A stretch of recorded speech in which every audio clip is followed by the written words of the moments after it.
In this video, I'll detail how to disable Send SOS to emergency contact on Samsung Galaxy device. So if you're trying to make an emergency call on your Samsung phone, whether to 911 or to your predefined contact, you just need to press the side button or power button 5 times on your Samsung Galaxy device, and this is what we're going to see.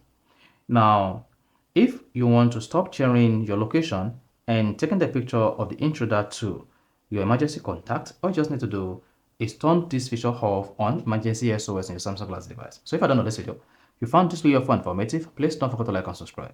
Now, the first thing you want to do to disable or turn off Send SOS emergency contact on Samsung Galaxy device is go to your Samsung phone settings. Now, on the settings page, scroll down. Click on Safety and Emergency. Then locate Emergency SOS.